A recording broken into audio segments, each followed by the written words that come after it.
Assalamualaikum warahmatullahi wabarakatuh.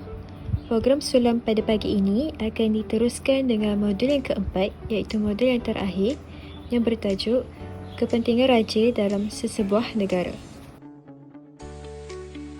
Satu ciri unik dalam pemerintahan Malaysia ialah institusi raja berperlembagaan yang bermaksud sistem pemerintahan beraja mengikut peruntukan dalam Perlembagaan Malaysia. Yang di-Pertuan Agong bertindak berdasarkan Perlembagaan Malaysia dan Nasihat Perdana Menteri. Semasa menjalankan tugasnya, Baginda tidak boleh bertindak sendirian kecuali dalam perkara tertentu yang memerlukan budi bicara Baginda untuk membuat keputusan. Yang di-Pertuan Agong dipilih daripada kalangan 9 orang Raja Melayu daripada 9 buah negeri Melayu secara bergilir-gilir. Pemilihan yang di-Pertuan Agong dibuat mengikut peruntukan dalam Perlembagaan Malaysia yang diwujudkan sejak tahun 1957. Jadi di dalam slide ini, saya akan menjelaskan kepentingan-kepentingan raja kepada negara. Kepentingan yang pertama adalah menstabilkan politik negara. Dalam konteks ini, rakyat Malaysia perlu memahami realiti dan fakta bahawa sistem pemerintahan beraja atau sistem kesultanan adalah asas peradaban politik Malaysia. Di samping itu, negara kita mengamalkan sistem demokrasi berparlimen. Ia bermula dengan pilihan raya umum PRU pertama pada 27 Julai 1955. Sehingga kini, negara mengadakan 14 kali PRU yang menentukan parti dan pemimpin mana yang mendapat mandat rakyat untuk memerintah negara dan negeri. Parti berdaftar dengan Jabatan Pendaftar Pertubuhan dibenarkan bertanding mengikut kemampuan dan pengaruh mereka. Dalam politik Malaysia yang semakin kompleks ini, peranan institusi yang di-Pertuan Agong dan Majlis Raja-Raja semakin relevan dan signifikan. Sebagai contoh, dalam PRU 14, Barisan Nasional kehilangan mandat. Sebaliknya, Pakatan Harapan diterajui Tun Dr. Mahathir Mohamad membentuk kerajaan baharu. Pada masa inilah Sultan Johor, Sultan Ibrahim Iskandar bertitah pembentukan kerajaan baharu perlu disegerakan demi kepentingan rakyat. Berikutan itu, Sultan Kelantan, Sultan Muhammad V selaku yang di-Pertuan Agong ketika itu memanggil pemimpin Pakatan Harapan ke Istana Negara untuk mengadakan perbincangan dan majlis mengangkat sumpah sebagai Perdana Menteri dan Menteri Kabinet. Ini menunjukkan betapa Majlis Raja-Raja memberi perhatian serius kestabilan politik negara. Seterusnya, mewujudkan kestabilan, kemakmuran dan kebajikan rakyat jelata. Institusi beraja merupakan teras asas yang mendasari sistem tersebut sejak negara mencapai kemerdekaan lebih 50 tahun yang lalu. Peranan raja yang berada di atas politik kepartian telah menyumbang secara tuntas ke arah proses penyatu paduan rakyat majmuk dan pembinaan sebuah negara bangsa Malaysia yang berjaya. Institusi beraja di Malaysia terus berfungsi sebagai payung kepada rakyat. Bak kata pepatah, Raja Payung Negara, yang menjadi perisai atau pelindung rakyat. Apabila terdapat banyak negara yang tidak mengekalkan kedaulatan raja pada arus kemodenan ini. Sementara itu, raja menjadi kesinambungan agama, budaya, adat resam dan cara hidup. Kerajaan dan dasar boleh bertukar setiap 5 tahun. Namun, ada beberapa perkara perlu dikekalkan untuk kestabilan dan kesinambungan agama, identiti, budaya dan cara hidup masyarakat di negara ini. Sejak berkurun lamanya, budaya dan cara hidup masyarakat di Malaysia adalah cara hidup budaya Melayu dan Islam. Budaya dan cara hidup ini perlu dikekalkan dan dilindungi kerana ianya adalah teras dan asas kepada pegangan moral, adab, kesopanan dan kesusilaan majoriti masyarakat Malaysia. Tanpa asas moral atau agama yang kuat, maka kesusilaan dan adab masyarakat kita akan menjadi lemah. Pada masa inilah, institusi raja-raja adalah penting sebagai pelindung dan pengekal identiti dan cara hidup walaupun kerajaan bertukar ganti di parlimen. Di samping itu, institusi Raja-Raja Melayu sebagai satu institusi sema imbang terakhir kepada kuasa kerajaan dan Perdana Menteri. Walaupun sistem republik tanpa institusi beraja akan mewujudkan sistem demokrasi total dengan kuasa rakyat, namun sejarah pernah membuktikan di serata dunia yang sistem demokrasi adalah terdedah kepada salah guna kuasa dan korupsi serta pemerintahan diktator akibat daripada pemusatan kuasa yang mudah dibuat dengan memanipulasi pendapat awam. Sebagai contoh, demokrasilah yang memilih Hitler dalam pilihan raya negara Jerman sebagai pemimpin mereka pada awal abad ke-20. Demokrasi juga memilih Slobodan Milosevic sebagai presiden yang menghasut majoriti rakyat Yugoslavia berbangsa Serbia untuk membunuh etnik minoriti Bosnia dalam penghapusan etnik pada awal tahun 1990-an. Sistem demokrasi adalah baik dan sehingga kini tiada sistem politik lain yang lebih baik daripada sistem demokrasi. Namun, sistem ini perlu diseimbang kerana ia tidak sempurna dan pernah mengakibatkan tragedi seperti tragedi-tragedi dalam sejarah di seluruh dunia.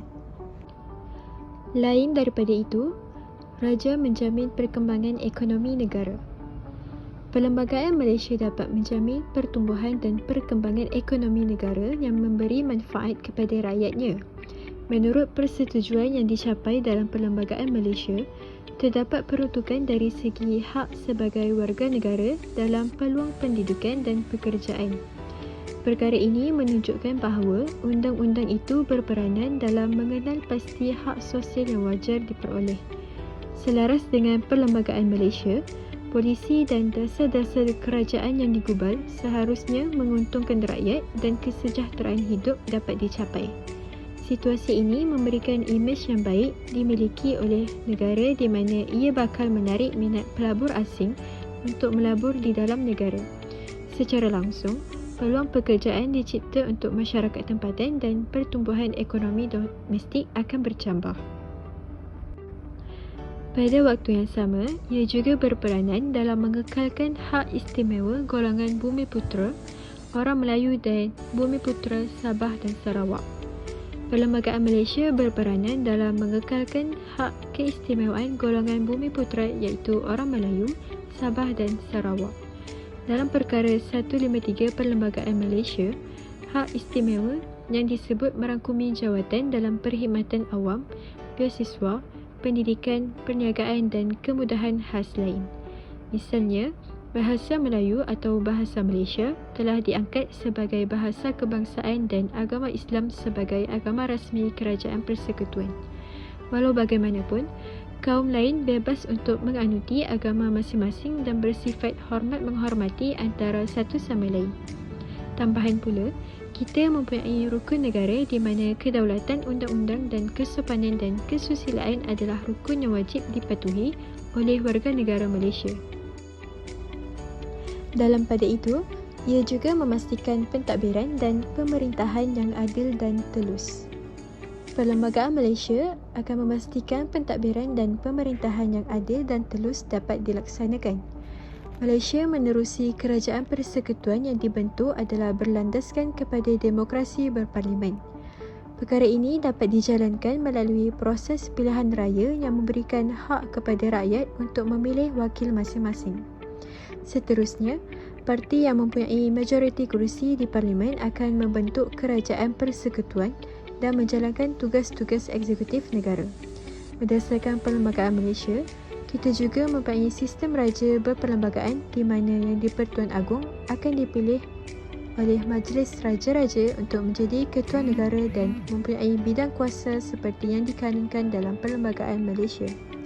Sistem yang mempunyai tempoh masa iaitu sepanjang 5 tahun sepenggal adalah adil dalam memberi peluang dan ruang kepada mereka yang berkuasa untuk memerintah dan mentadbir negara ke arah kemajuan yang lebih baik daripada sebelum ini. Sebelum mengakhiri wacana ini, kami telah menyediakan tayangan video tentang sistem beraja. Sistem beraja. Daulat Tuanku. Hari ini, Malaysia menghadapi krisis perebutan kuasa dan politik yang serius sehingga kan meruntuhkan kerajaan pusat dan negeri. Pelbagai permainan politik mula dimainkan dan telah menyebabkan kita berdepan lebih banyak masalah seperti ekonomi, perpaduan dan pentadbiran negara. Namun, perlembagaan dan institusi raja telah menenangkan pergolakan yang timbul. Malaysia merupakan negara yang mengamalkan sistem raja berperlembagaan, telah mempamerkan keunikan sistem yang diamalkan di sini. Malaysia dianugerahkan kesinambungan sistem beraja yang memberi makna tersurat dan tersirat dalam sistem pentadbiran berasaskan perlembagaan. Tidak seperti banyak negara lain yang bertradisikan budaya imigran seperti Amerika Syarikat. Sekitar 43 buah negara di dunia yang masih ada raja sebagai ketua negara, sama ada menerusi amalan monarki mutlak atau berperlembagaan. Malaysia bersama beberapa negara seperti Bhutan, Thailand, Brunei, Jepun dan Emirat Arab Bersatu mengharungi pelbagai arus dan gelombang tamadun serta peradaban manusia. Walaupun di atas kertas menampakkan keunikan sistem beraja dan sentiasa dihormati, namun ada juga segelintir menganggap dan melihat sistem beraja adalah ketinggalan zaman, kuno dan tidak relevan. Ini telah menyebabkan amalan sistem terhakis dalam sesebuah negara bangsa dan ketamadunan. Akibat manipulasi dan kerakusan politik, sesekali institusi raja dijadikan sasaran kebencian dan kemarahan dalam kalangan bukan Melayu. Malah, ada juga sebilangan kecil bangsa Melayu sendiri. Sebenarnya, bukan sekali institusi beraja digambarkan sebagai melampaui kehidupan rakyat biasa, terutamanya berkait soal perbelanjaan, bermewah-mewah, melangkaui batas undang-undang dan sebagainya.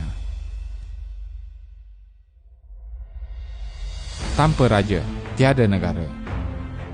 Ketamadunan institusi beraja itu sendiri dari sudut falsafah dan keagungan agama serta tonggak kuasa jarang diberi dorongan kuat oleh pelaku politik.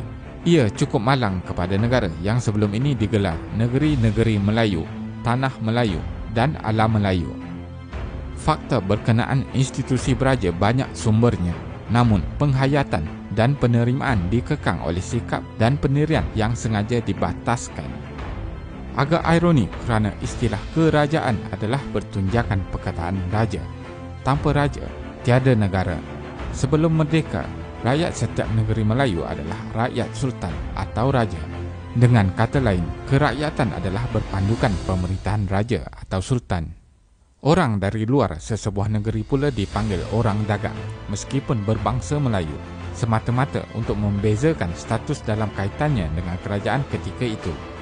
Ketika era penempatan negeri Selat, kebanyakan rakyat memilih tidak menyertai persekutuan tanah Melayu kerana enggan menjadi rakyat sultan atau raja. Mereka lebih senang dan memilih diperintah Inggeris. Hari ini, cermin politiknya tetap sama, melantunkan imej dan sikap sama dengan menyalahkan dominasi budaya Melayu serta Islam sebagai punca gugutan demokrasi. Lantas, ketuanan Melayu dipuja sebagai punca segala masalah rakyat dan negara. Raja dan Sultan kekal dengan elemen kepimpinannya tersendiri yang menjaga agama. Ramuan itu selama ini menjadikan Malaysia utuh dengan diperkukuhkan perlembagaan. Kedaulatan Yang di-Pertuan Agong sebagai ketua negara didukung oleh 6 sultan, masing-masing seorang raja dan Yang di-Pertuan Besar serta 3 orang Yang di-Pertuan Negeri. Ia menjadikan sistem raja di negara ini unik, menjanjikan kesejahteraan kepada rakyat. Institusi beraja bukan hanya memayungi bangsa Melayu. Seorang sultan atau raja mengatasi kelakuan dan keputusan politik sekaligus menjadi pelindung dan penyelamat kepada kekilafan, keganasan, kejahatan atau kerakusan politik. Institusi raja adalah wakil keseluruhan negeri dan negara, bukannya sesebuah kawasan pilihan raya. Ditakdirkan berlakunya huru-hara dan tercetusnya perang saudara bukan perintah seorang Perdana Menteri atau Menteri yang akan dituruti rakyat. Sebaliknya, titah Yang di-Pertuan Agong akan menentukan gerak dan cara. Peranan institusi beraja sangat besar dalam memperkukuhkan serta memberi sumber dan kekuatan sebagai benteng penentu yang memantau dan memelihara kerajaan. Institusi beraja melindungi rakyat dalam segala bentuk dan keadaan, lebih-lebih lagi pada saat terhimpit. Politik kepartian datang dan pergi, institusi raja tetap berdiri. Terima kasih kerana menonton dan jangan lupa subscribe. Jumpa lagi.